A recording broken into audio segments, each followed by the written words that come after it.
Commander Rowan Cade decided within 12 minutes of arriving at Orlit Spire that whoever designed alien palaces had a personal hatred of straight answers. The structure floated above a blue gas giant like a crown built from glass, silver bone, and self-important lighting.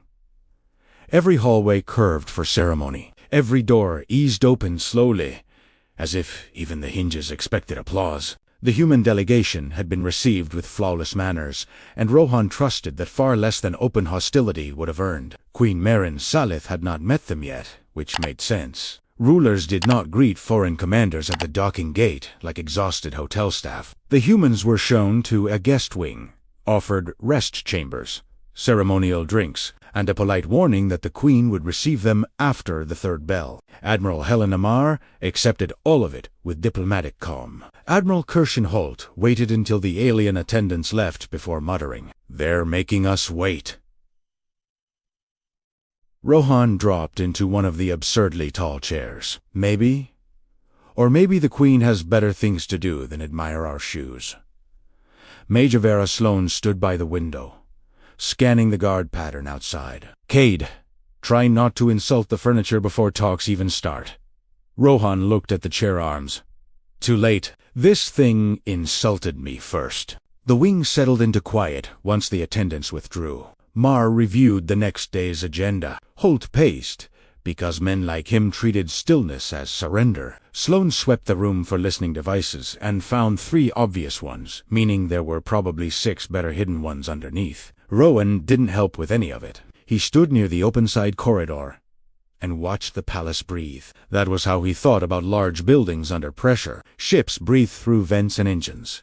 Fortresses breathed through patrols and locks. Palaces breathed through servants. This one was breathing wrong. A service lift at the end of the hall sealed shut before anyone stepped out of it. 2 royal guards crossed the same junction twice in 5 minutes, not patrolling, searching. A food attendant carried an empty tray toward the inner wing and came back without it, moving faster than before. "Sloane," Rohan said. She didn't look up. "I see it." Holt stopped pacing. "See what?" Rohan nodded toward the corridor. "Either this palace has terrible choreography, or something's being moved that doesn't want an audience." Mara's eyes sharpened. "Do not leave the wing." Rowan gave her a small smile. "Of course, Admiral." Sloane sighed. "That means he's leaving the wing." He left without making it look like leaving an old habit from border inspections, where looking official mattered less than looking uninteresting. He followed the outer corridor past a wall of living crystal and froze when 2 palace guards stepped through a side arch. Their armor was correct. Their posture was not. One spoke low into his wristcom. "Section 6 is clear. The children are being redirected." The other answered, "No mistakes. The Queen receives the human blame before the bodies are found." Rowan didn't understand the whole sentence. He didn't know who the children were, what Section 6 meant, or why human blame was being arranged like furniture, but he understood enough to feel the floor tilt beneath the conversation. He waited 3 seconds. 10 followed. The guards moved fast through servant passages that grew narrower and plainer. The deeper they went, Rohan kept his distance, slipping past laundry lifts, storage alcoves, and security doors cracked open with high court access. He didn't know this palace, and he didn't pretend to. Twice he nearly lost them at unmarked junctions. Once he ducked into a storage niche while a patrol passed, talking too loudly about a false alarm in the West Gallery, which only confirmed his suspicion. Real guards under real pressure didn't narrate that much. People performing calm did. The 2 guards stopped outside a nursery annex, marked with a soft gold seal. An elderly woman in pale caretaker robes stood blocking the door, small and trembling but immovable. "You have no authority here," she said. "Authority changed tonight," one guard answered. She turned toward the alarm panel. The second guard shot her before she reached it. Rowan went still. She hit the floor without a sound. That was the moment this strange turned simple. He drew his sidearm. Inside, 3 children stood frozen beside a table scattered with glowing learning stones. The oldest girl had silver hair braided with tiny blue rings and was trying to shield a younger child behind her. A boy with wide, dark eyes stared at the dead caretaker through the open door and didn't cry, which somehow made it worse. The smallest girl clutched a soft toy animal in both fists. Rowan didn't know their names, their rank, or their importance, but their clothes were too fine, their security bands too advanced, and the woman outside had died far too fast for any of them to be ordinary. One of the fake guards raised his weapon toward the oldest girl. Cleanly, then we move the bodies. Rohan stepped into the doorway and fired 3 times. The first dropped the shooter through the neck seal. The second caught the guard near the window mid-turn. The third fired wildly, missed Rohan by a handspan, and died against the wall with his weapon still raised. Silence rang through the room. Smoke curled off Rowan's pistol. The children stared at him, at the bodice, at the caretaker in the hall. The smallest girl began to shake. He lowered the weapon slowly, lifting his free hand. "Good news," he said, voice steady despite the blood roaring in his ears. "I'm probably not the worst person in this hallway." No one smiled. The oldest girl backed away, pulling the others with her. "You killed the guards," she whispered. Rohan glanced at the bodies. "Yes? That's going to look bad without context." Deeper in the palace, alarms finally began to scream. He looked at the children, at the dead caretaker, at the royal seal glowing above the nursery door. "Listen to me. I don't know who you are yet, but someone very much wants you dead, and I appear to be the only idiot here who's bothered by that." The oldest girl swallowed hard. "Are you taking us?" Rowan glanced toward the corridor, where more boots were already closing in. "No," he said. "I'm getting you somewhere you can choose not to die." Rowan learned 2 things in the first 30 seconds after the rescue. First, royal children did not appreciate being hurried along by a strange human holding a smoking pistol. Second, royal children had remarkably strong lungs. The smallest finally screamed, sharp enough to make him wince. The boy snatched a learning stone off the table like he intended to duel him with it. The oldest planted herself in front of both, shaking but unmoved. "Stay back," she said. Rohan kept the pistol low, pointed at the floor. Isia said, with the welcoming committee jogging this way. Her eyes flicked to the bodies. Those were palace guards. "No," Rowan said. "Those were palace-colored problems." The boy's voice came small but level. "You shot them. I tend to, when someone aims a weapon at a child." He listened to boots, converging from the corridor, 2 pairs. Maybe more behind them. Names would help. The oldest lifted her chin. "Princess Liara." A nod, without looking. "Prince Sale." "Princess Miri." Rohan went still for half a breath. "Of course," he muttered. Rescuing random noble children would have been too easy. He moved them out through a rear service door, since the front corridor already smelled like more trouble. Lyra resisted until Sale touched her sleeve. "He knows the side door." Rohan glanced back. Knowing doors is a gift. Miri clutched her toy tighter. "Where's Nurse Lyra?" His face soft despite himself. "She helped you by not moving." Lyra understood the phrasing well enough to hate him for it. "You're lying." "No, I'm making the truth smaller, because we have to run." That didn't comfort them. It moved them anyway. The passage beyond the nursery ran narrow, lined with pearl-colored pipes humming with recycled air. Rohan had no map, just instinct, and one simple rule. Assassins ran toward power, servants ran toward usefulness. He chose useful. Down a level, across a laundry bridge, past a row of steam tanks. Behind them, a voice in the nursery shouted, "The heirs are gone." Another answered, "Find the human. Leave enough evidence." That sentence clicked the night's shape 1 notch closer. Kill the heirs, blame the humans, break the talks, maybe start a war. Elegant, if you ignored the part where children died. Rohan personally found that part hard to ignore. Lyra heard it too. The word human. "Yes," Rowan said. "Very rude of them. I usually prefer being framed after breakfast." Sale stared at him. "Are you joking right now?" "Only because screaming wastes air." They reached a storage alcove stacked with crated ceremonial lanterns. Rohan paused to check the corridor ahead. A mistake. The children took the pause as their chance. Lyra grabbed a palm-sized crystal block off a crate and swung it with everything her royal nerves had left. It cracked against his temple. Stars burst across his vision. He staggered, caught the wall, barely kept hold of the pistol. "Ow," he managed, blinking blood from one eye. That felt emotionally unnecessary. Lyra grabbed Miri's hand. "Run."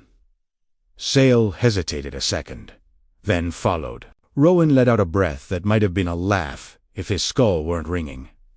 Wonderful. Save the heirs. Get assaulted by the heirs. Diplomacy in action. He pushed off the wall and followed. Slower than he wanted. The corridor tilting in ways corridors weren't supposed to. The children were fast, but scared fast, which meant careless. They veered toward the brighter hall, because fear likes light. Rowan heard boots from that direction and swore under his breath. Wrong way. Little royalty. Above them, the trap was already closing. Admiral Helena Marr stood with both palms flat on the meeting table, while 8 armed palace guards leveled rifles at the human delegation. Admiral Holt looked furious enough to start a war with the furniture. Major Sloane stayed still, counting weapons, reading angles. Lord Sorik Veyer entered with the calm of a man who'd rehearsed his sorrow. "The Queen has been informed," he said. "Commander Cade has murdered palace staff and taken the royal heirs."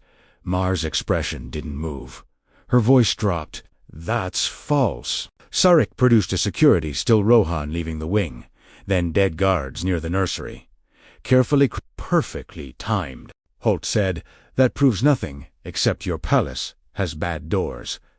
A guard slammed a rifle butt into his stomach. Mar moved half a step. Sloane caught her wrist. "Not yet," she murmured. Queen Meren Salith received the accusation in the Eastern War Chamber, still fastening her ceremonial armor. She hadn't even met the humans yet.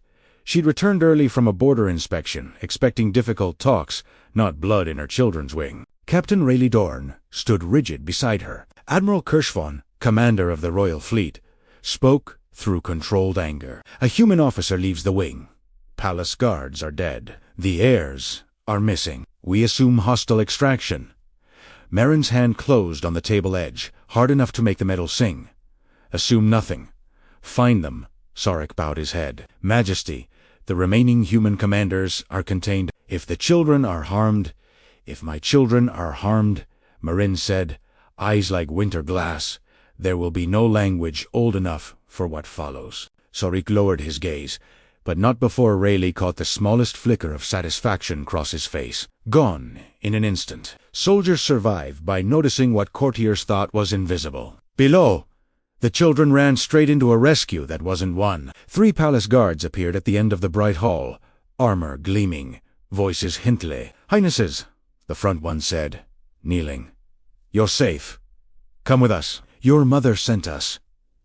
Miri sobbed with relief and stepped forward. Lyra held her back. Sale studied the guard's shoulder crest. Rohan reached the corner just in time to catch the one detail wrong. The guard had called Leda Highness, not First Tide. The formal emergency title the murdered caretaker had whispered before she died. The guard smiled too gently, arms opening. "Quickly now! The human is dangerous." Rowan wiped blood from his brow. To be fair, tonight that part's mostly true. All 3 guards turned toward him in one smooth motion. The second wrong detail, real palace guards split their attention between royal children and an armed stranger. These men forgot the children entirely, like their masks had slipped, and only the threat remained. Rowan caught it. So did Sale, fingers tightening on Miri's sleeve.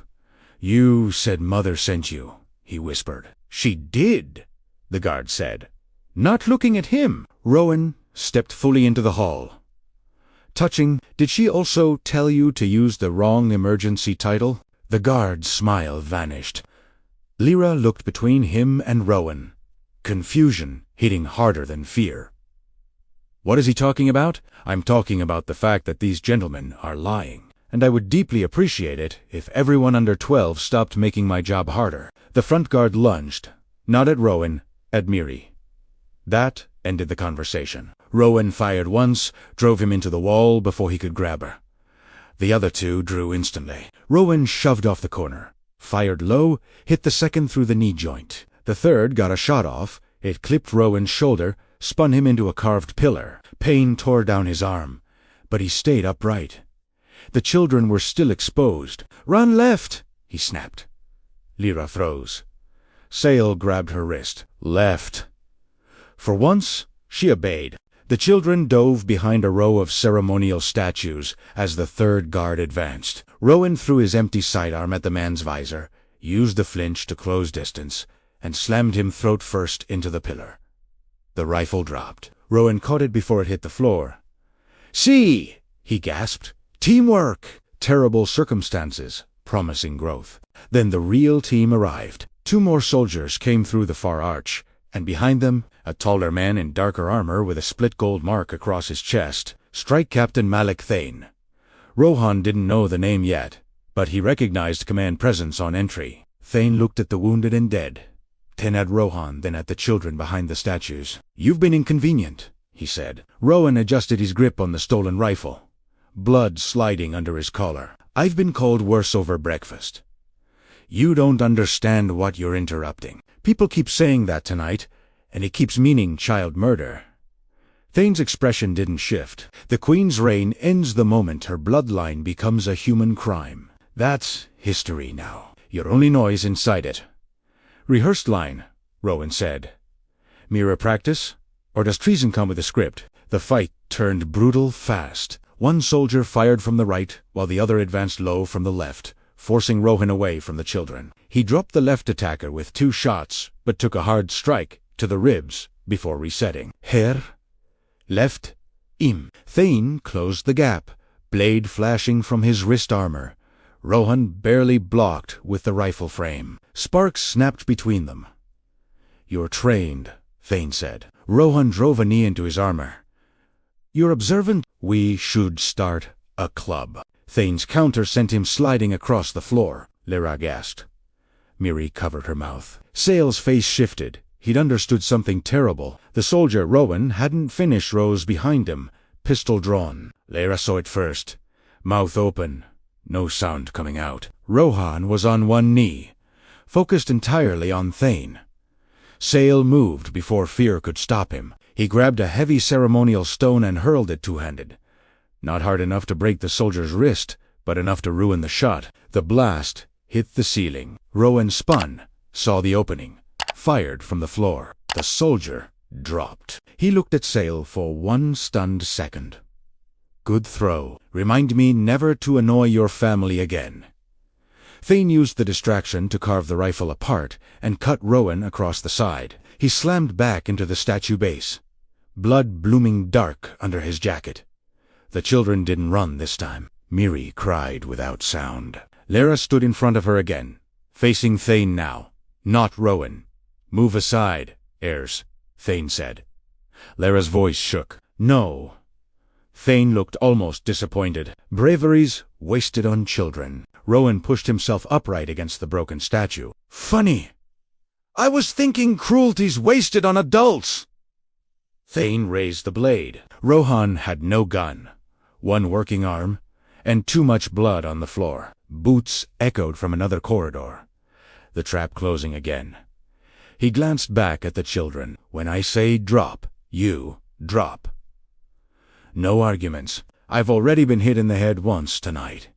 Thane came for him fast, blade low, angled so Rowan couldn't read whether it was aimed at ribs or throat until it was nearly too late. He dropped before he finished the warning. "Drop." Lyra pulled Miri down. Sale hit the floor a heartbeat later. The blade cut air above Rowan's head and sparked off the statue behind him. He rolled under Thane's arm, caught the broken statue base with both hands, and drove it into the captain's knee. Thane staggered, but didn't fall. Rowan's side screamed. He came up halfway, took a punch to the jaw, watched the corridor blur white. "Committed," he muttered, speeding blood. Thane raised the blade again. You should have stayed in your room. I tried. The chairs were hostile. The second attacker rushed from behind Thane, weapon raised toward the children. Lara froze, but Sale grabbed the same stone he'd thrown before and slammed it into the man's ankle. Clumsy, desperate, enough to make him stumble. Rowan Usadit yanked the fallen rifle strap around the man's wrist, pulled him off balance, drove him face first into the floor, kicked his weapon under a bench. Sale? Rowan breathed. Excellent. Terrible form. Excellent. Sale looked terrified and proud at once. Thane lunged again. Rowan blocked with his forearm and felt something tear near his shoulder. Sobet bike. But Thane was stronger, fresher, armored. The blade crept toward his chest, inch by inch. Then Miri screamed. Not fear this time. Anger, and threw her cloak over Thane's helmet. It blinded him for half a second. Lyra kicked the fallen rifle toward Rowan. He caught it with his boot, flipped it up badly, almost dropped it, fired from the hip. The shot caught Thane's chest plate and slammed him into the wall. Not dead. Down Rowan kept the rifle on him. Stay! Thane tried to rise. Rowan fired again, into the floor beside his head. The polite version. More boots echoed from the far hall. Now we leave, Rowan said. Lara stared at the wounded captain. Is he dead? No. Why not?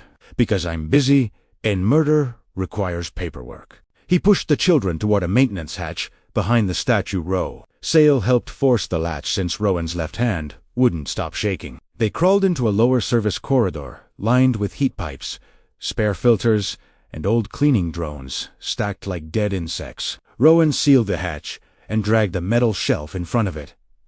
Only then did his legs give out. He slid down the wall, leaving a dark smear behind him. For a moment, the children just stared. The strange human who'd killed guards in front of them, chased them, bled for them, joked at the worst possible moments, and kept getting back up now on the floor, breathing through his teeth. Miri moved first, pulling off her sash and pressing it against the wound in his side.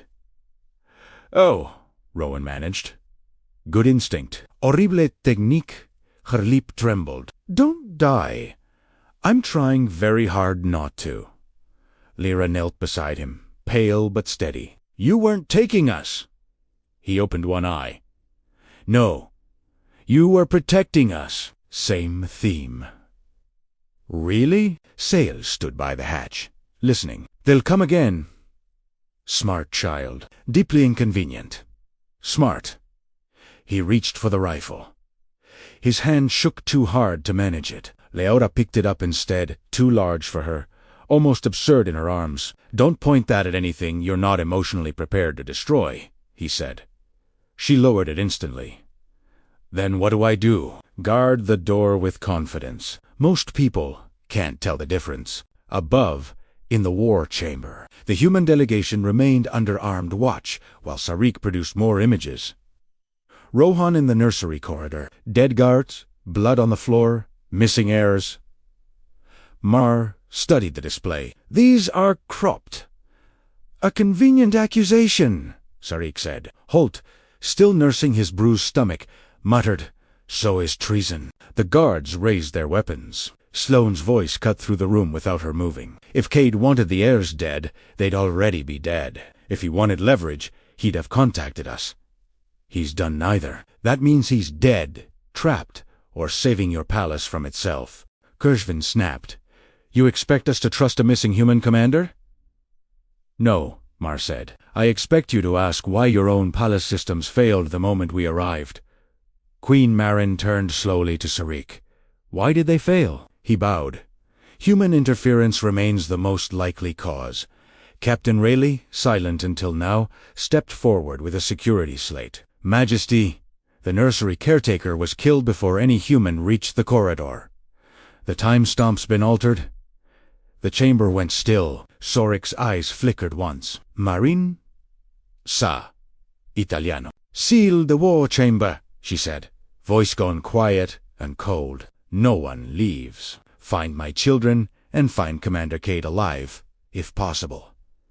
Below, Rowan heard the alarm's shift tone and managed a weak smile.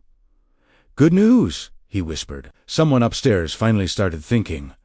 Rohan woke, because Miri slapped his cheek with the full panic of a child who hadn't been trained in medicine and had decided violence was close enough. "Don't sleep," she hissed. He opened one eye. "That's usually my line." She pressed the sash harder against his side. Pain cut through the fog. Lara stood near the hatch, rifle lowered but held like something she hated. Sale had climbed a storage crate to peer through a service slit. "Two coming," he said. "Maybe 3. Checking doors. Rowan forced himself upright and nearly blacked out. "Wonderful. I was worried we'd get bored." "Can you fight?" Lyra asked. He glanced at the blood on his uniform, the shake in his hand, the rifle just out of clean reach. "I can be rude a little longer." "That's not an answer. It's the only one I can currently afford." The attackers reached the chamber faster than hoped, slower than feared. They listened at the hatch first professionals. Rowan motioned the children behind the filter stacks. Lyra obeyed badly, staying where she could still see him. A voice outside. "Commander Cade, open the door. Release the heirs. The Queen has ordered your death if they're harmed." Rowan glanced at the children. Very specific lie. Louder. "If the Queen ordered that, tell her I'd like a second opinion." The hatch lit blue and blew inward, filling the chamber with dust. Rowan fired through the smoke not to hit, just to break their trust in the doorway. One attacker fell back, cursing. Another rolled in low. Lyra screamed. Sale yanked her down before a shot crossed the room. Rohan threw a cleaning drone at the nearest soldier's face.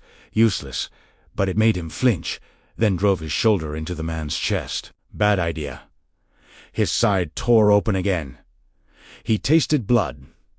The soldier slammed him into the wall. Rowan hooked a leg behind him and dragged them both down. A second attacker pushed toward the filter stacks. Miri froze. Lyra raised the rifle but couldn't aim it. Sale acted first, slapping the emergency light control, plunging the chamber into pulsing blue dark. The attacker turned toward the shift, and Lyra swung the rifle into his helmet. Didn't drop him, but ruined his balance. Miri grabbed a heavy coolant gauge and smashed his reaching hand. The weapon fell. Rohan, fighting from the floor, kicked the dropped pistol toward Sale. "Don't touch the trigger. Kick it under the vents." Sale did. The man lunged for him anyway. Rowan dragged himself up and slammed into him sideways, crashing them both into the filter housing. Something in his ribs shifted wrong. He nearly screamed. Instead, "I am becoming extremely tired of your palace's hospitality." The third attacker entered then, and Rohan knew at once. This one was different. Not bigger, not louder, just careful. Same split gold mark as Thane's armor. Second command cell. He aimed at Rowan's head, not the children. "Enough," he said. "You've served your purpose. Dead human, dead heirs. Simple story." Rohan leaned against the wall, barely upright. "You people keep explaining the plot. Helpful, arrogant." The man fired. Rohan moved too slow. The shot caught his thigh, dropped him to one knee. Lyra shouted, "No!" The man shifted aim toward her. Mistake. Miri hurled the coolant gauge again, cracking his visor's lower lens. He turned, furious, blind in one eye, and Sale yanked open the floor purge valve Rohan had pointed out earlier. Pressurized vapor exploded upward between the man's legs, blinding him further. Rohan used the last clean motion left in his body, grabbed the fallen rifle, fired once. The man dropped and didn't move. 3 seconds of steam and breathing. Then the children dragged Rohan behind the filter stack with more courage than strength. Miri pressed both hands to his side again, crying but still working. "You said you wouldn't die?" "I said I was trying. There's a difference." "Stop joking." "Can't." "Medical condition." Sale checked the slit and went stiff. "More are coming." "Not the same." Rowan tried to lift his head. "How many?" "Many." The wall beyond the hatch lit royal blue. A command voice rang through the corridor. "Weapons down. Royal Guard?" Rohan exhaled. "About time." Queen Marin entered through the smoke with Rayleigh on one side and Kirschvin on the other, weapons raised. For one terrible second, the scene matched the lie exactly: dead soldiers. A wounded human holding a rifle, her children behind him stained with blood. Kirschvin leveled his weapon. "Step away from the heirs." Rowan gave a tired laugh that broke into a cough. "I'd love to, Admiral, but the Flora and I are in negotiations." Maran's eyes moved across her children. "Come here," she said, voice nearly breaking. They ran, but not to her first. They rushed Rohan and held on like he might vanish. Lyra turned to her mother, crying, "Now, sabed us." "We ran from him, and he still came back." Marin lowered her weapon hand slowly. The room went silent around that truth. She didn't move for several seconds. Smoke drifted between her and Rohan, carrying the smell of burned wiring, blood, and a lie finally coming apart. Her children clung to the wounded human like he was the last wall still standing. Kirschvin kept his weapon half raised, caught between duty and the picture in front of him. Rayleigh lowered his first. "Majesty, the dead soldiers carry no active royal command tags. Their armor signatures were falsified." Marin's eyes stayed on Rohan Commander Cade for the first time. His name carried no accusation. He tried to straighten, failed, leaned harder against the housing. "Your Majesty, before anyone resumes threatening me, I'd like to formally complain about your guest accommodations." Miri sobbed once against his sleeve. Sale held up the cracked enemy come device. "They weren't Mother's guards. They got Lyra's title wrong. They knew where we'd run." This came from one of them. Rayleigh scanned it. His expression darkened. "Private court channel, masked through domestic command." Kirschvin turned sharply. "Who has that access?" Rayleigh looked at the Queen. "Lord Sarek." "Where?" Marin's face shifted, not into rage, into something colder. "Seal the war chamber. No one leaves. Take Sarek alive." In the war chamber, Sarek was still talking when the guard turned their weapons on him. "The Queen must act before the humans regroup," he was saying. "Delay only gives them time to hide the bodies." Mar stood beside Holt and Sloane, controlled but shy. When Raleigh entered with a come device, Mar said, "That looks uncomfortable." Holt, still bruised, allowed a humorless smile. "Told you, treason had posture." Sarek stepped back. "This is absurd." The human commander was found with the heirs. Rayleigh activated the device. A recorded burst filled the chamber. Sarek's own command. "Mark, orders to redirect the nursery's security, falsify guard records, prepare the human blame narrative before the bodies were found." Absolute silence followed. Marine entered at the far door with her children behind her, and Rohan, half carried by two medics, having refused a stretcher until Lyra threatened to order one for him personally. Sarek went pale. "Majesty, I can explain." Marin looked at him like he'd become something beneath language. "You planned to murder my children and use their blood to start a war." Rohan, barely conscious, lifted one finger. "For the record, terrible plan, very dramatic. Poor execution." No one laughed, but Holt looked like he wanted to. Sarek was seized before he reached the side door. 2 more conspirators were named within the hour. The coup didn't end in some grand final battle.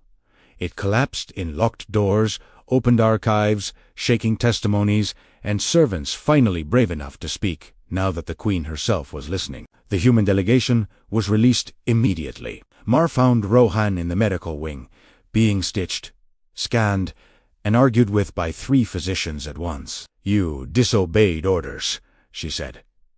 He opened one eye. "You told me not to leave the guest wing." "Yes. In my defense, the guest wing got boring before the treason did." Sloane crossed her arms. "You also got hit in the head by a child." Lyra, nearby, lifted her chin. He looked dangerous. "Fair," Rowan said weakly. "Excellent aim," Sale added. "You saved us after that." "Yes. I'm emotionally generous and medically foolish." Later, once the physicians allowed the Queen near him without threatening the room, Marin stood at his bedside with no guards between them. That alone was its own apology. "I believe you might have taken them," she said. "You had 3 missing heirs, dead guards, And a human commander wandering your palace with a gun. I've been accused on cleaner evidence. Her jaw tightened. That doesn't absolve me. No. But it explains the first mistake. The second would have been not checking. She glanced toward the children, who'd refused to leave the recovery chamber. They trust you. They also attacked me with decorative masonry, their judgments still developing. Court gathered the next day, not for celebration, but for correction.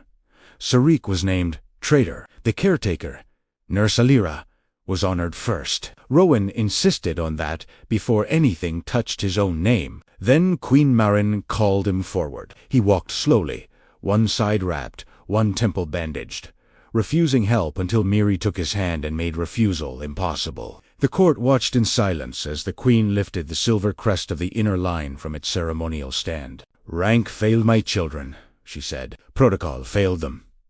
Suspicion nearly condemned the man who saved them. Commander Rohan Cade, human envoy and soldier, stood between my heirs and the death prepared for them. By my crown and blood, I name him Shield of the Inner Line, honored protector of my house.